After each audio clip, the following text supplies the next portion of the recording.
Hey everybody, I'm Glenn Rottmann, your hypnotist, and in this video, I'm gonna share with you how I talked my way out of the speeding ticket and give you key tips and examples of how you can do the same should you ever end up in that position. We're gonna use something called verbal hypnosis, more specifically NLP, which is neuro-linguistic programming, and a series of pattern interrupts to make this whole thing possible. So now, I don't want you running out and testing this on purpose. Just have it with you should you ever need it. And if you want to know more about hypnosis, just go to thehypnosissystem.com, like and subscribe. Let's get to it. Nothing in life causes more anxiety, more fear, more uncertainty than seeing those lights in the rearview mirror, right? Because you see those cop car lights and you're getting pulled over, you're getting a ticket.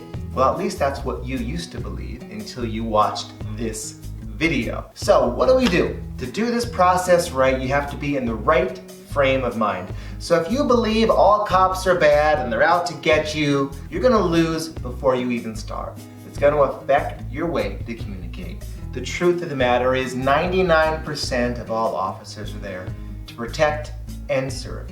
They're doing their job, and they're probably saving you from your own bad driving habits. So remember that, think of that, okay? Let's go through the obvious stuff. I'm not gonna spend a lot of time on it. This is obvious, but maybe not for everybody. And then we're gonna get into what I wanna teach you. Have your windows rolled down when the officer approaches your car. Have your radio off, your interior lights on, your hands where they can see them.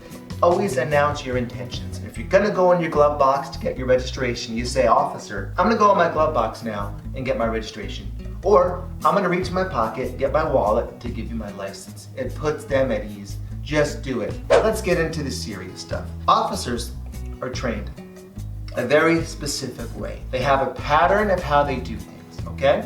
They have a pattern of how they approach your car, how they assess you and the whole situation, and they ask you for specific information at the very same times they do person after person after person, time and time again. We're gonna use that pattern to our advantage. We're gonna break that pattern every single step of the way. And here is how we're gonna do it. And during this story, I'm gonna share with you what I did when I got out of my speeding ticket. Step one, when they approach your car, the first thing you must do is ask them how their day is.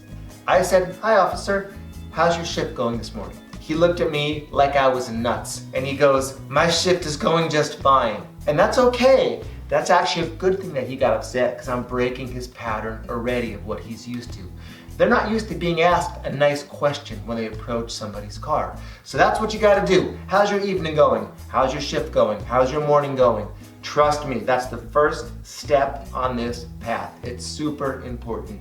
The second step, they're gonna introduce themselves next. If you can beat them to the punch and introduce yourself first, even better. But in this case, he said, "I'm Officer Ramirez."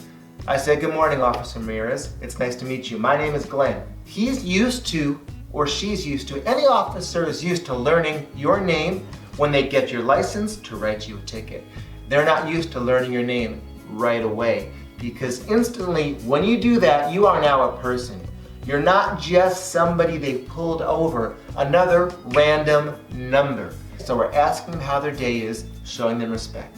We are introducing ourselves. If you can do it first, even better. That interrupts that pattern even more. Those two things are out of the way. What happens next?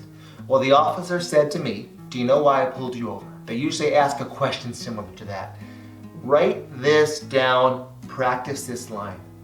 "Honestly, I'm not really sure, officer, but I know you wouldn't have pulled me over without a good reason." I know that may be hard for you to want to say right now, okay? But trust me, it is important to show them respect, show them that we are believing they are the authority. We're gonna switch everything in another minute, but that is really important to say.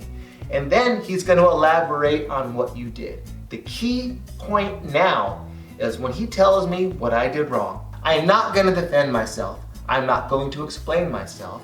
I am not going to say I didn't do it. This is where everybody makes the mistake. They get on the defense or they attack. If you argue with an officer, you lose, they're in their pattern, and you're not gonna win. You're not gonna get out of the ticket if you engage head on, okay? So in my example, he said to me, well, you were speeding. You were doing 90 in a 65-mile-an-hour zone. I looked at him and I said, officer, I really had no idea. But let me ask you a question. Okay, on this part of the freeway, does that happen a lot? Is this normal? Because I was driving along and I swear I was just driving, but maybe this part of the freeway is a little angled, I don't know. Do you see this a lot here? He's looking at me like I'm nuts. What I'm doing is I'm getting deeper into the conversation because I want to get deeper and deeper and deeper like that. He's looking at me like, what is this guy doing? Which is perfect. I'm interrupting his pattern, which is what I want to do. I don't want him in his usual place where he looks at you, writes you a ticket, lets you go. That's why we're doing this. Shortly after we had this conversation, he looked at me and asked for my license, and then I was about to do the next thing, but I didn't because I didn't need to. He looked at my license and said, okay, listen, relax. I'm just gonna give you a warning and let you go. So we were done. I broke his pattern 3 times, and I know that's why he felt good enough just to let me go. This wasn't his normal interaction. Now, I want you to write something down and I want you to practice what I'm gonna tell you next. This is the next thing I would have done if he took my license and was about to walk away. I'm gonna say it slow. Officer so-and-so, I'd use their name. In your experience, how do you decide when you're gonna give someone else a ticket or that it's okay just to give me a warning? I'm gonna repeat it. Officer so-and-so, in your experience, how do you decide when you're going to give someone else a ticket or that it's okay to give me a warning?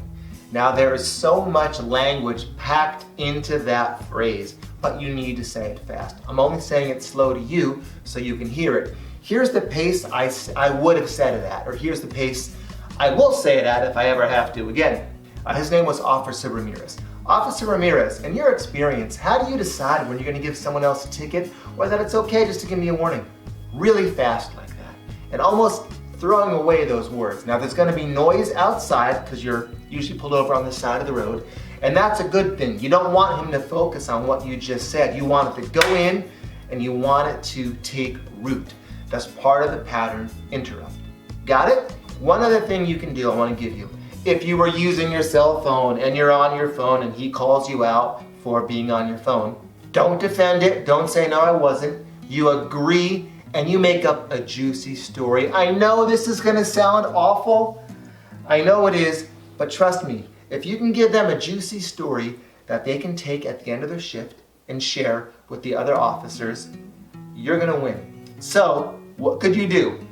Oh, man. You know what? You're right, officer. It was my ex-wife on the phone. She now tells me that she's in a relationship with my best friend. And I don't know how to deal with it. I shouldn't have been on the phone. And you're right, I should have pulled over and stopped. I'm really sorry. I don't know how to handle this. Sell that story, they will let you off. Okay, I know it sounds awful, but hey, this is war. Do you want to get a ticket or do you want to go free with a warning? All right? Keep that in mind. So now, we've done some of these things. I've given you examples. If you see a window, a moment where you see him thinking things over, this happens really fast, you see him pondering. You look at him and you say this. You say, officer, it was really nice to meet you this morning. Thank you so much. I want you to have a great rest of your day, okay? With a head nod. With a head nod. You say that phrase and then you put your seatbelt on to drive away. You don't just speed off, but you get ready to go and you gauge it. And if you see him letting you go, you get the heck out of there, okay? You'll be amazed at how well this can work. You've already hit him with that phrase of giving someone else a ticket or letting you go. You saw a moment of pause. You dive in. You have nothing to lose. It's a bold move, but you need to be bold or else you're getting a ticket if he thinks about it for too long. There you go. That is all you need to be armed with to be more effective and get out of a ticket should you get pulled over. If all else fails, because we know nothing works every time. Your very last thing to do, if you're getting a ticket and there's no way out of it, you say this. Officer, I'm sure you understand that getting a ticket is very expensive and it goes against my insurance record too. Is there any way you would consider not showing up in court so I can ask the judge to keep it off my record? You have nothing to lose by asking that as one last request. Because if he doesn't show up, you will get out of the ticket. And you just saved yourself a lot of money and more frustration. That's all you need to know. I gave you some key phrases I want you to use. I need you to say them out loud and memorize them. Honestly, officer, I'm not sure why you pulled me over, but I know you must have had a good reason. Officer so-and-so, in your experience, how do you decide when you're going to give someone else a ticket or that it's okay to give me a warning? You know what? It was really nice to meet you this morning, officer. Thank you so much. Have a great rest of your shift, okay? There you go. Now, if there's any officers watching this video and you hear these techniques being used on you, I'm gonna ask you for a favor here, okay? We're human, we make mistakes, okay? They're not always on purpose. Cut us some slack. And if that happens and you cut us some slack, reach out to me, I'll give you a discount on a therapy session. How about that, okay? So there you go. Hope you guys enjoyed this video. I hope you learned something from it. Feel free to ask any questions in the comments and I will answer them. And please check out the hypnosis system if you want to learn how to make changes in your life using hypnosis. I'll see you soon.